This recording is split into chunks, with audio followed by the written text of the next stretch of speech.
Fala pessoal, tudo bem com vocês? Eu sou o Fernando, você está no INSS Sem Segredo, canal do grupo INSS Passo a Passo voltado exclusivamente para os direitos dos aposentados, pensionistas do INSS e também dos nossos idosos do Brasil. E no vídeo de hoje está imperdível. Pessoal, fica até o final. Se possível, deixa aquele joinha aí agora pra gente espalhar esse conteúdo, porque vai ajudar muita gente que tem medo de tomar certas atitudes por conta dessas mentiras que contam, que ficaram dogmas aí dentro do INSS e ninguém desmente. E a gente vem trazer aqui pra vocês agora 10 mentiras sobre o INSS que você anda acreditando aí, você vai se surpreender até o final, certo? Vamos lá. Se chegar no final do vídeo você lembrar de mais alguma, deixa aí nos comentários também. Olha só, são inúmeras as confusões causadas por falsas informações sobre regras previdenciárias que circulam por aí e tem cidadão perdendo direitos e dinheiro por conta dessas mentiras. Será que tudo o que você sabe sobre o Instituto Nacional de Seguro Social, sobre Previdência, é verdade?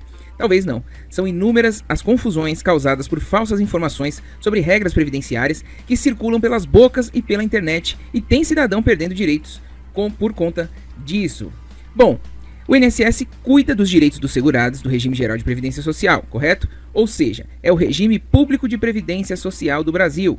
Em palavras ainda mais simples, é responsável pelo pagamento de benefícios previdenciários aos trabalhadores e demais contribuintes, como individuais e os microempreendedores também. Certo por aí? Tudo ok? O objetivo é garantir a renda do contribuinte e de sua família em casos como doença, acidente, gravidez, prisão, morte, velhice, ou seja, o INSS é uma seguradora, Instituto Nacional do Seguro Social. Vou fazer um exemplo aqui, muito fácil de poder fazer a analogia. Você está pagando o seguro do seu carro, se roubarem seu carro, você vai estar coberto. Você não está pagando o INSS, que também é uma seguradora, ele não vai te cobrir, certo? Então, está pagando, está coberto, não está pagando, não está coberto. E o INSS ainda tem o período de graça, que é um assunto para depois, em que ainda te dá alguns meses sem contribuir com cobertura. Mas o assunto não é esse, a gente vai às 10 mentiras com relação ao INSS. Vamos começar aqui, ó. Pensão por morte, quantas eu recebi dessa pergunta? A pensão por morte era cancelada com um novo casamento, olha só. Inclusive de uma tia minha eu recebi essa pergunta frequentemente porque ela não acreditava. Olha só, não existe essa proibição. Se a pessoa é pensionista do INSS e o primeiro esposo ou esposa falece, não existe nenhum impeditivo na lei para que se case novamente ou formalize união estável. Então, pode casar quem recebe pensão do primeiro casamento. A única questão é que não poderá acumular pensões por morte, ou seja, se tornou uma viúva negra aí, desculpa o termo, uma brincadeirinha, mas faleceu mais um cônjuge. Se o segundo marido ou esposa vierem a falecer, posteriormente a pessoa terá que optar pelo benefício de maior valor. Então ela não vai ficar com duas pensões, ela vai ficar com a mais vantajosa. Isso se o segundo cônjuge falecer também. Deu para entender, pessoal? Agora, recebo pensão por morte, posso casar? Vou perder? Não, você pode casar e não vai perder a sua pensão por morte. Resolvido essa, se ficou com dúvida, deixe nos comentários. Próximo. Homem não tem direito à pensão por morte da esposa. É isso mesmo, acontece muito ainda hoje. A esposa falece, né? Ela contribuía com o carnezinho do INSS, ou prestava o serviço dela lá, ou tinha um emprego mesmo formal. E aí o que acontece? Os direitos são iguais, mas os homens, ainda acostumados alguns a serem os provedores da família, acreditam que a mulher não deixa pensão. Assim como a mulher pode receber pensão se o marido falecer, o contrário também é verdadeiro, pessoal. Da mesma forma, o homem precisa comprovar que era casado ou que mantinha uma união estável com a segurada do INSS que venha a falecer. Vejam, ambos têm que ser segurados, tá? Então, quem faleceu tinha que estar segurado pelo INSS. Bote na cabeça de vocês, o INSS é uma seguradora. Então, tá pagando o INSS, tem direito à pensão sim. Inclusive, mesmo que tenha a própria aposentadoria, pode ainda acumular os benefícios e receber a pensão por morte da esposa falecida. Isso porque nessas situações a dependência econômica é presumida. Não é preciso provar que é dependente economicamente. É uma situação de igualdade, muitas vezes a mulher que recebe mais do que o homem na casa, certo? Todos têm direito à pensão da mesma forma. Isso está na Constituição Federal. Em 1988 foi igualado o direito entre homens e mulheres e parou de se discutir se a mulher tem direito à pensão. Ponto final. Vamos ao próximo tópico. Auxílio reclusão é pago para preso. Nossa, mas como eu escuto isso? Gente, precisa se colocar no lugar um pouquinho para entender, né? Gera uma indignação? Gera, mas coloque no lugar um pouquinho para entender esse benefício. O auxílio reclusão ele é pago para a família do preso e não ao preso dentro da cadeia. Pode ser que o dinheiro seja desvirtuado, alguma coisa assim? Pode, mas estão desvirtuando um benefício que é correto. Olha só. Para ter direito a este benefício, o preso necessita ser um contribuinte quando recluso, ou seja, ele tem que estar segurado pelo INSS, ele estava pagando, com um salário máximo de R$ 1.655,98.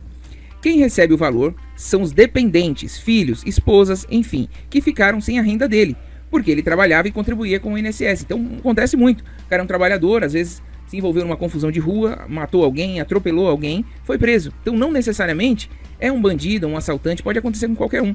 Então esse exemplo claro aí, um cidadão, um trabalhador, atropelou alguém, acabou sendo preso porque matou essa pessoa, e aí como é que fica a renda dele? Ele era segurado do INSS, então ele tem que deixar um auxílio para a família. Então é este caso. É claro que existe para bandido também, que o dinheiro às vezes é desvirtuado, mas via de regra, o auxílio reclusão ele não é pago diretamente ao preso, é pago à família do preso, aos dependentes do preso. Entre os requisitos é preciso que o preso esteja cumprindo o regime fechado, seja segurado há pelo menos 24 meses, caracterizado como baixa renda, e os dependentes não podem estar recebendo outro benefício do INSS, como aposentadoria. Então veja que não é simples assim.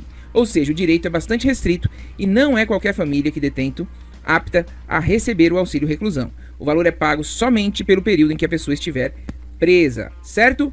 Vamos ao próximo, quarto aqui, ó. Com a reforma da Previdência, terei que me adaptar às novas regras para me aposentar? É mentira. As pessoas não vão ser atingidas em cheio com as novas determinações. Isso porque existem regras de transição. A reforma trouxe uma regra nova e as regras de transição vão amenizar essa regra nova. As pessoas que já estavam contribuindo para o INSS, que já tinham carteira assinada, pagavam contribuição previdenciária e incluídas no sistema, elas vão se enquadrar em alguma das regras de transição para poder se aposentar. Vai prejudicar? Vai prejudicar, mas não tanto quanto é expressado por aí, por conta das regras de transição. Agora, quem não contribuir ainda, realmente vai ser uma mudança drástica. Se não correr atrás, não vai conseguir se aposentar. Ou seja, o contribuinte não será obrigado a cumprir as novas normas impostas pela reforma da Previdência Social, podendo optar pelas regras de transição, que também diminuem o valor. 5. Com a reforma da Previdência, houve o fim da aposentadoria por tempo de contribuição? Pessoal, essa é uma pergunta muito feita aqui, então espero que vocês prestem bastante atenção. A aposentadoria por tempo de contribuição, ela não acabou. Ela continua a existir desde que os segurados façam jus e preencham os requisitos para isso, utilizando as regras de transição, tá? Regras de transição. Quem não contribuía até a data da reforma, extinguiu mesmo, não vai ter direito nunca mais à aposentadoria por tempo de contribuição. Mas para quem já contribuía, pode entrar na regra de transição. Se a pessoa já estava vertendo contribuições ao INSS e se enquadra em uma regra de transição, tem direito a uma aposentadoria por tempo de contribuição, sim, desde que cumpra os requisitos solicitados hoje, tá? Então é assim, pessoal, a aposentadoria por tempo de contribuição, ela acabou para quem não contribuía ainda, ou para quem estava muito longe de contribuir. Por quê? Porque fator de risco, por exemplo, para você se aposentar, seria idade. Olha, eu tô com uma idade avançada, não consigo mais trabalhar. Então a aposentadoria por idade justifica. Olha, um familiar da minha família faleceu, tá? O arrimo da família faleceu. É um risco, a seguradora tem que cobrir, certo? É um risco social. Tive um salário maternidade. Ah, o bebê vai nascer. E agora eu não tenho como trabalhar, é um risco social. O INSS tem que cobrir. Então, tempo de contribuição nunca foi considerado um risco social. Apesar de ser justo a pessoa que contribuiu mais se aposentar mais cedo, mas isso foi corrigido agora na reforma da Previdência. Por quê? O INSS é justamente para corrigir riscos sociais. E tempo de contribuição não é um risco social. Deu para entender? Pode ser que você não goste, pode ser que você goste, pode ser que você entenda. Eu quero que você entenda, mas a questão é o que aconteceu, eu estou explicando para vocês. A aposentadoria por idade é sempre no salário mínimo? Muita gente pensa isso. Não. Não é porque a aposentadoria é por idade que a pessoa vai se aposentar por salário mínimo. Isso é mito. Há pessoas que pagam durante 35 anos e se aposentam com salário mínimo, porque contribuições para o INSS que realizaram ao longo da vida geraram aquela média contributiva, o salário de benefício. Isso porque qualquer aposentadoria reflete na média das contribuições. Nunca será necessariamente o valor do salário mínimo. O INSS vai pegar todas as contribuições de 94 para frente e fazer uma média dos valores. E quem ainda tem direito à revisão da vida toda vai pegar de 94 para trás. Em cima disso, há um coeficiente de cálculo, que depende dos anos de contribuição que levará a ter direito a um determinado percentual. Se um homem pagou 20 anos, terá direito a 60% do que contribuir. Se for mulher e pagou 15 anos, tem direito a 60% da média contributiva. O coeficiente aumenta quanto maior forem os anos de contribuição e maior será o valor do benefício. A aposentadoria por tempo de contribuição é a melhor aposentadoria, é melhor do que a aposentadoria por idade? Também é outro mito. Nem sempre é uma verdade, pessoal. Vai depender do quanto pagou ao longo dos anos. Pode ser que na aposentadoria por tempo de contribuição tenha o fator previdenciário, a depender da regra de transição que você pegar, que vai diminuir assim o valor. Tudo isso vai depender do cálculo. Por vezes, uma aposentadoria 2 meses antes de uma data pode ficar com um valor muito inferior do que uma que aguarda uma data de 2 meses após. Como são 5 regras que permitem aposentar, em uma posso cumprir o requisito em março, em outra posso cumprir o requisito em junho. Só que os valores vão variar. E aí cabe a você esperar e fazer esse joguinho aí, ver o que fica melhor. Pode ser mais vantajoso, então, aguardar para se aposentar em junho para garantir uma aposentadoria, por exemplo, de R$1.000 a mais. Por isso, demanda um planejamento previdenciário, um cálculo com um especialista em previdência que vai dizer o melhor momento para você se aposentar. 8.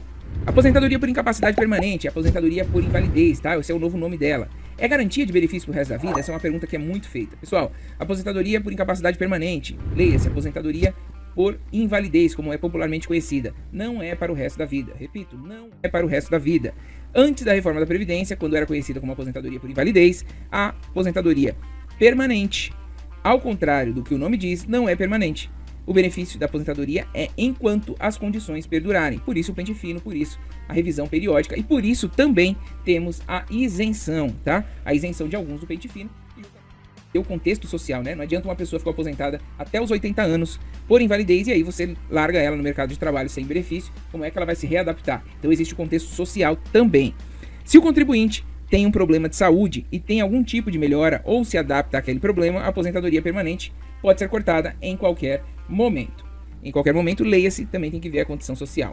Um trabalhador com deficiência visual, por exemplo, que se aposenta por incapacidade permanente e posteriormente conquista uma vaga PCD em uma empresa e se adapta à condição, terá o benefício por incapacidade permanente cortado pelo INSS.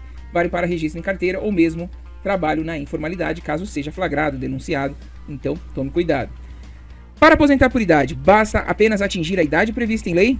Muito mito isso, estou só esperando a idade para me aposentar. Não basta, pessoal, não basta simplesmente o homem fazer 65 anos e a mulher 62 anos, de acordo com a reforma da Previdência, para ter direito à aposentadoria por idade, mesmo que por idade ela tenha uma carência, ou seja, exige um número mínimo de 15 anos de contribuição previdenciária, certo? 15 anos e mais a idade. Dona de casa se aposenta antes, olha só, não é verdade também, pessoal. O sistema tem que ser equilibrado. A dona de casa tem que cumprir os mesmos requisitos da aposentadoria por idade. No caso da mulher, a contribuinte que trabalha em uma empresa no ano de 2022, na idade limite é de 61 anos e meio e 6 meses. E em 2023 vai estabilizar em 62. Como determinado na reforma da Previdência, tem que ter no mínimo 15 anos de contribuição da mesma forma. A dona de casa tem uma forma diferente de contribuir do INSS com uma alíquota menor, que é de 5%. Então ela paga menos em valor, mas o tempo não. Apesar de pagar menos, tem que se enquadrar em alguns requisitos. Ser baixa renda, grupo familiar menor que 2 salários mínimos, não pode ter renda pessoal própria, só pode trabalhar dentro de casa e tem que estar inscrita no programa assistencial do governo por meio do CAD único, Cadastro Único do Governo Federal, e que deve ser atualizado a cada 2 anos no CRAS, Centro de Referência de Assistência Social. Assim, terá os mesmos direitos garantidos. Pagando dessa forma, tem direito à aposentadoria por idade e outros benefícios, como auxílio-doença, salário-maternidade e aposentadoria permanente. Vai cumprir o mesmo tempo, vai pagar mais barato, mas também vai se aposentar com um salário mínimo nesse caso, porque ela paga uma alíquota aqui de 5%. Deu para entender, pessoal? 10 mitos que contam aí e que você faz muita confusão, às vezes deixou de casar por medo de perder a aposentadoria, a pensão. Conta aí embaixo pra gente nos comentários se você tem mais alguma situação, algum mito que você já ouviu, que você já sabe que é mentira ou que você queira que a gente possa aqui desmistificar também pra você, certo? Ainda ficou com dúvida? Deixe nos comentários. Muito obrigado a você. Um forte abraço e até o próximo INSS Sem Segredo.